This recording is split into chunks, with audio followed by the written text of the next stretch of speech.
Hello, I'm going to review some of the work we did in class, and particularly using loops to create a simple table, a multiplication table.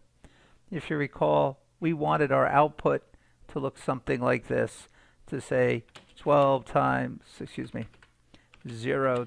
12 equals 0, 1 times 12 equals 12, etc., all the way up to 12, say, times 12 equals 144. This is the table I want for output. Ignore the colors and the details of spacing at the moment. So instead of manually typing that in, I could have a variable, integer I, and I could say, let's say I equals 0. Great. Then I could simply say cout, show me what I is. Next to I, I'll put a X for the times symbol. It's times 12, it's always times 12, equals, double quote. And now I'm going to have, I want a product. Well, I need a variable called product, so I'll say product. If I could spell the word product, equals I times 12. It's always the same number. And I skip a line. So here I can compile this thing and run it. If I don't forget to declare product.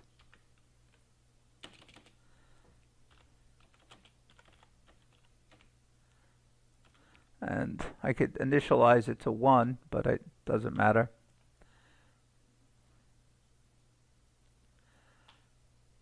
And it appeared someplace else on my system, but here it is now.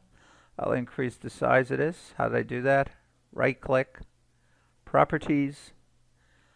I go to font, pick a larger size,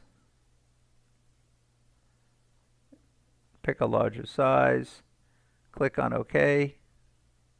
And I can also go to layout. Instead of let the system position it, I'm going to turn that off. So it hopefully should always pop up right here. I'll run this again, and it pops up right there. Now I have 0 times 12. I'm going to make that even larger. Just don't like it. Font, let's go to 20. I've increased it. Oops, 20. Okay. Somewhat better. All right, now what I'd like to do is repeat this again and again. And each time I repeat this thing, I would like I to grow. Start from 0 and go to 12. So I could say, do this loop. That is, do this thing, do this, and each time you do it,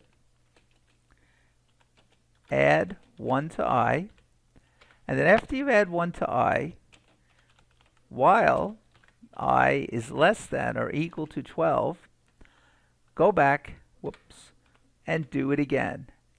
So this will be repeated as long as I is less than or equal to 12. Let's run it and see. We'll compile, run it, and see. And as you can see here, there's the value of I. I'll line it up a little bit. I gets changed one value at a time, and the 12 stays the same. All right. Now, I notice things in here. Look at this number 12, number 12, number 12. What if I wanted to go to 13? Well, which one would I choose? Well, I would go down here and change this to 13, compile it and run it. And you'll see now it goes to 13. What if I didn't want to use the number 12? I wanted to do the 7 times table. I have to go in here, then I have to go in here and do this. That's a lot of work. Now I want to go back here and do up to 12. So I'm confused at what each number is. I mean, just because I see the number 12 doesn't mean all these 12s mean the same thing. So what I'm going to do is up here, I'm going to create variables for them, well, constants. I'll say constant integer, and This will be, we'll call this the upper. And I'll set it equal to 12. So go all the way up to 12. Up to limit. So there's my upper limit. Now I want to start at a lower. Here I started at 0, but maybe I don't want to start at 0.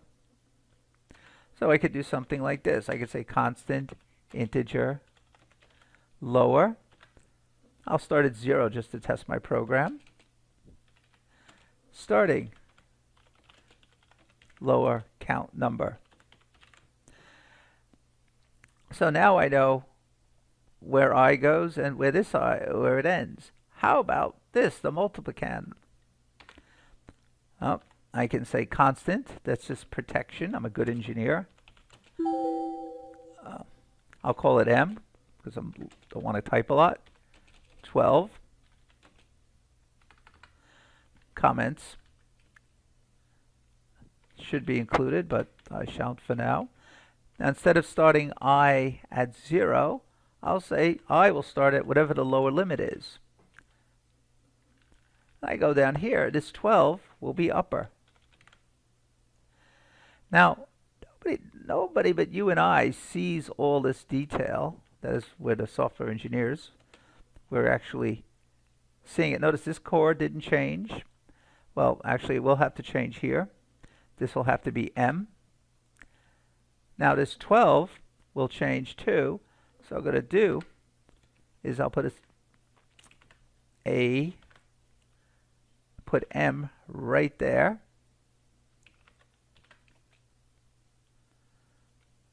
So now it'll say I times whatever M is equal sign product.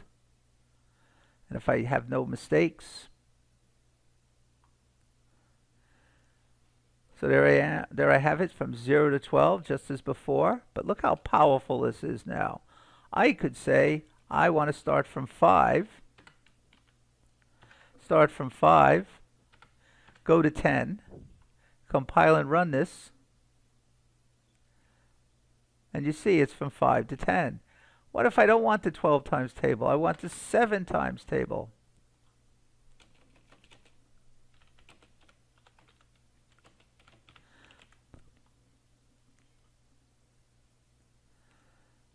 There you have it. It automatically started at 5, went to 10, and we got the 7 times table. We can change this for other functions. For example, we could look at this line right here as a function. Maybe that's not what I want. Maybe I could do, well, how about 3 times I plus 1? A straight line equation. All right. Now, of course, now I have to change my output because that's not exactly what's happening here. Output is very important, that it actually expresses or conveys information. This is conveying different information. So what I might want to do is say product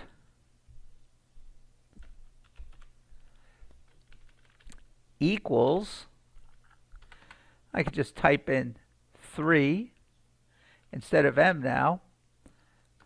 I type in 3i plus, I said plus, well, it's 1, so I'll just put a plus 1 there.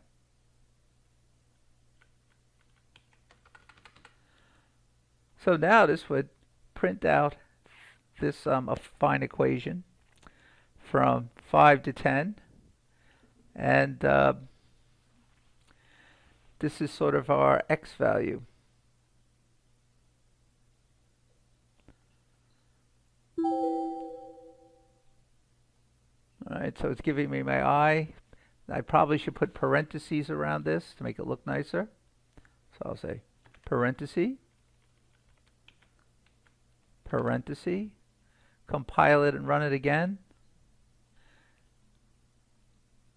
And now we have 16 equals 3 times 5 plus 1. 19 equals 3 times 6 plus 1, etc. So I actually used the initial program, this, as a template, and I added some features to it to make it a little more powerful.